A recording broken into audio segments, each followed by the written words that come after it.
Hello everybody, I'm Catriona Morten. I'm a Sensorimotor Psychotherapist, and today what I want to talk to you about how I came to be a Sensorimotor Psychotherapist, because I realise I say that all the time and I've never really given any backstory to it.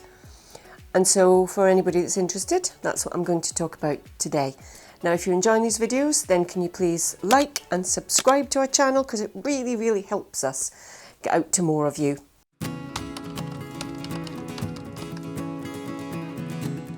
So this is something I get asked by people all the time. How did you come to be a therapist, a psychotherapist, a trauma therapist in particular? And I get it's a very specialised area, and I didn't just, wake up and think, oh, today I'm going to be a therapist and that's what I'm going to do. For me, it was a real progression. And for most people I know, it's been a progression, a series of things that's just led them down the path of training to be a therapist. And it's no mean feat, because it's a lot of training to become a therapist, and it's a very particular line of work to be in. And my journey through was, I first of all went to art college and got an art degree in ceramics. I worked for a couple of years as an artist in residence, and I thought that's what I was going to do. And then I started doing some workshops with art and with building things with a group that did theatre work with adults with learning difficulties and all kinds of performances. And I really enjoyed that. And so I started doing a bit more of that and a bit more of that. And eventually I thought, I want to do that. And I wanted to teach and do work with, it was then adults with learning difficulties. And I was teaching art and doing all sorts of things and putting on big performances, and also teaching Makaton, which is a sign language. And I thought, this is brilliant, but I wanted to take it further. And so I trained to be a social worker. And at the time I thought, what I'm going to do is blend my social work, once I've done it, with my artwork, and I'll do art therapy. I thought, brilliant, that's what I want to do. So I did all my social work training, and I went into child protection social work. I worked in a family centre first for a few years, and then I worked in the field of child protection, which was pretty brutal, but a really good learning ground for me. And what I was doing was looking at different courses, going on taster days for different things with all kinds of modalities. I was talking to art therapists and I was looking at the training, and it just didn't feel like it was me. Much as though I loved artwork and using art in work, I couldn't see myself doing that. It just felt, for me, a little bit limiting. It just wasn't right. And so I just kept looking and looking. And the more I was in social work, the more I was really aware of, I wanted to be almost on the other side. I wanted to be on the side of, instead of all the court work and the assessment work and the investigation work, I wanted to be on the other side, helping people get through these experiences, because I was dealing with and working with some really traumatised people. It was then that I really made the link between attachment and trauma, because it was all playing out in front of me. And so that was really where my interest and my passion came from.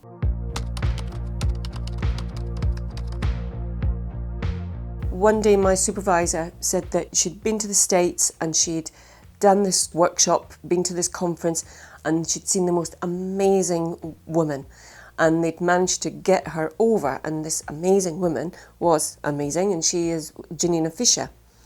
And so my supervisor insisted, she was like, oh my God, you have to go to this conference and see this amazing woman and this incredible work using the body and trauma. And so I did. I went on a 4-day conference, and it was just completely and absolutely mind-blowing for me. I was then working with a charity, working with trauma and people who suffered from abuse, and I realised very quickly talking was not going to cut it. Using artwork and using sand play work, yes, that was really good to help children explore things, have new experiences, but I knew there was something massively missing. And I'd started reading off my own bat Peter Levine's book, Waking the Tiger, about somatic healing and somatic processing. And I was trying to kind of do my DIY. And so when I saw Janina at this conference, I was like, oh my God, that's it. That's it. And it was a weekend of the most profound and bonkers and bizarre and amazing things that happened. It was completely transforming in a number of ways, a lot of different ways. And it was like getting hit in the face with a lovely shovel. It's like, oh my God. And I put my name down for training. It's like, if we can ever get this training brought over to the UK, I'm on that list. I'm one of the first ones on that list because it was huge for me. And it took a while. And by then I was working with the NHS. I was in the CAMS team, and I was at first a consultant, and then I was a manager, and I managed a team of therapists in the CAMS team. We were obviously working with children that were coming through with a lot of different issues and trauma and attachment, and I began the trauma training.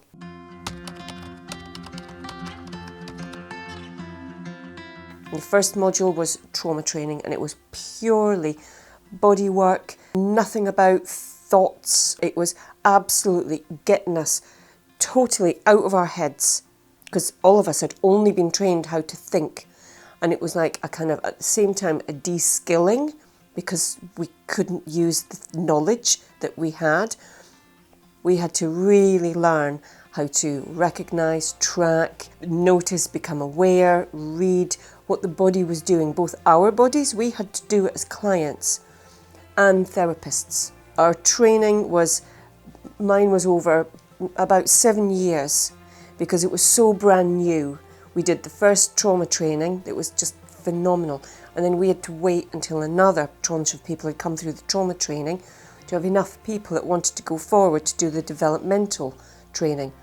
And that's where we learned about how historic abuse, historic neglect, just things to do with developmental work as we're growing up, how it profoundly affects the things that we do, the coping mechanisms we have, and all the ways that that is encoded in the body and plays itself out, not just for ourselves, but in relationships, family, friends, getting a really good understanding of what that is and how to treat it.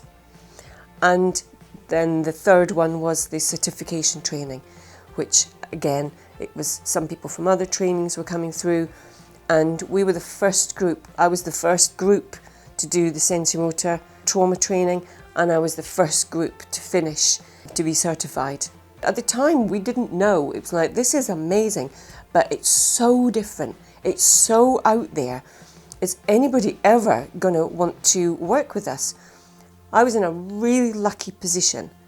And the same when I did my EMDR training, because Janina said to me, if you want to be an all-round trauma therapist, then do your EMDR.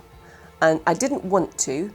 I went in thinking it was going to be a very process-led thing and not about humans and not about connection. And again, it just blew me away. It was none of the things that I'd thought. And so I had my mind completely changed about it. And again, it was an experiential training. We had to do it ourselves as well as apply it to other people. And that's what I really, really appreciated more than anything else from all the training. So that when I'm with a client, I know what it's like to be in this process, because we were really put through our paces. And if we didn't pass as a client, we didn't pass as a therapist. We had to pass as both. And I think that was really, really important.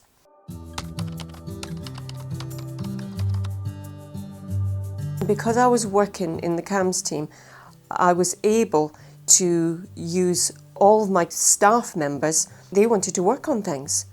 And so before I unleashed myself on the patients that were coming through, I had a really good practice ground by working with the staff and to get my skills really up to scratch, and to make sure that every time I did a weekend's training, I was able to come back and immediately put it into practice.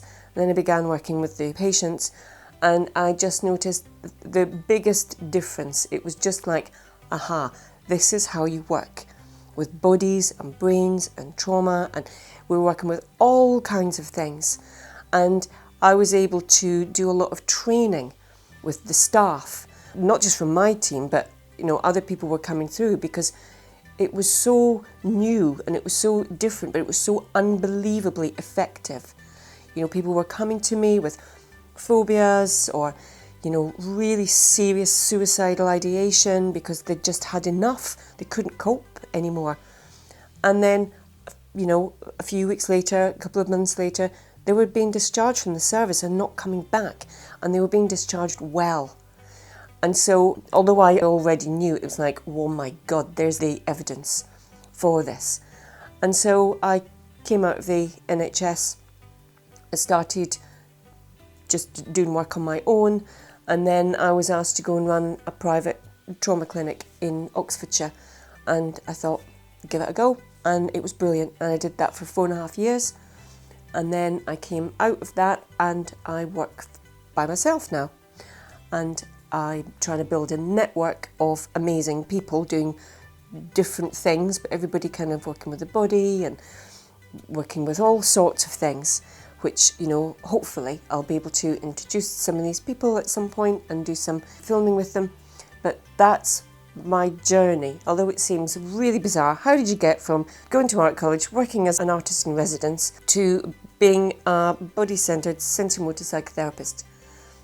To me, it's a journey that made perfect sense. Everything just led into each other. At each stage, it felt really organic and right.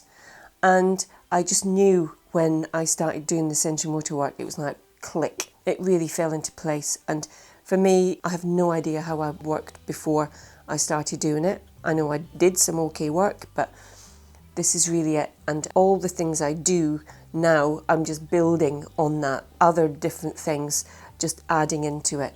So, in 4 years' time, I'll probably be sitting here telling you about some other amazing things that I'm doing and that we're doing with We Are Vega.